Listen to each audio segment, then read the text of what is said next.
Salam alaikum, bonjour tout le monde, j'espère que vous allez bien. Donc aujourd'hui, on va faire la correction de l'exercice 1 de la série numéro 2 de l'architecture des ordinateurs pour les SMI 4.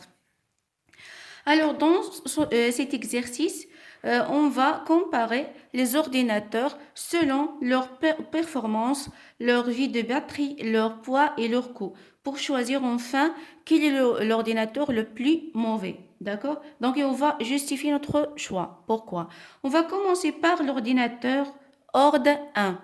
Alors, donc ici, la performance, on veut désigner ou bien on veut parler en matière de vitesse, en matière de vitesse de processeur, c'est-à-dire par exemple en gigahertz, d'accord? Ici, c'est la vie de batterie. Donc, et le premier ordinateur, il a une batterie qui a une longue durée, qui est 30 heures. Alors ici, pour son poids, il est très léger. Et pour son coût, c'est 10 dollars, c'est-à-dire il est très faible. Alors, quel est le problème de cet ordinateur? Donc, 0,1. Donc, sa vitesse, elle est très longue. Donc, même si sa vie de batterie est bien, son poids et son coût, mais sa vitesse, elle est très, très longue. Donc, on ne peut pas choisir celui-ci. D'accord? Donc, ce n'est pas le meilleur ordinateur, mais aussi ce n'est pas le plus mauvais. On va passer à l'ordinateur 2. Donc, l'ordinateur 2, performance c'est 0,5. La vie de batterie c'est 15 heures. Son poids c'est 0,2 kg et son coût c'est 30 dollars. Donc, tout est bien sauf sa performance. Donc, toujours elle est longue. Alors, ici, l'ordinateur 3. Sa performance c'est 1, donc on peut l'accepter. Sa vie de batterie c'est 5 heures. Son poids c'est à peu près 0,4 kg et son coût c'est 100 dollars. Donc on peut choisir celui-ci comme un bon ordinateur. Ici celui-ci, ordinateur 4, donc sa performance est 1,5. Vie de batterie 1 heure. Poids 1 kg et le coût 200 dollars. Donc je pense que celui-ci est le meilleur parmi ces six ordinateurs. Passons à l'ordinateur 5. Donc, sa performance est 2. Donc, c'est très bien en matière de performance.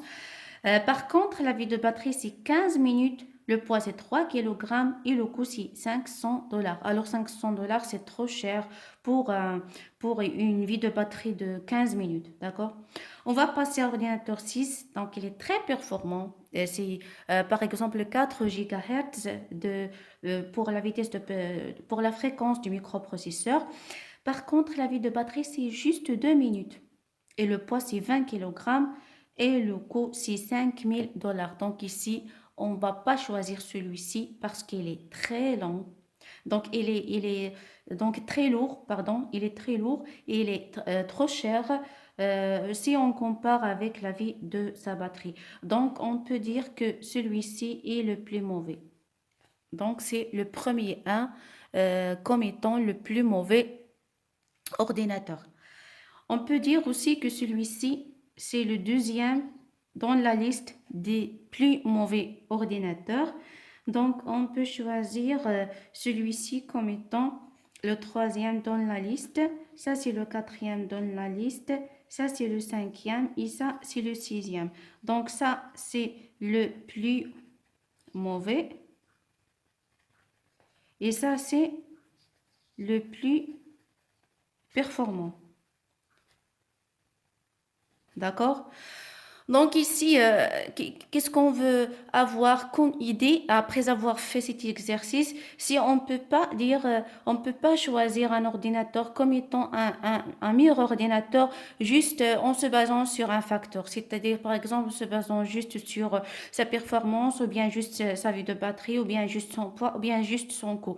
Il faut voir toutes les performances et faire un compromis ou bien un équilibre entre ces performances selon le besoin, c'est-à-dire selon l'objectif, euh, mon objectif derrière l'utilisation de cet ordinateur. Donc j'espère que vous avez bien compris cet exercice. Merci.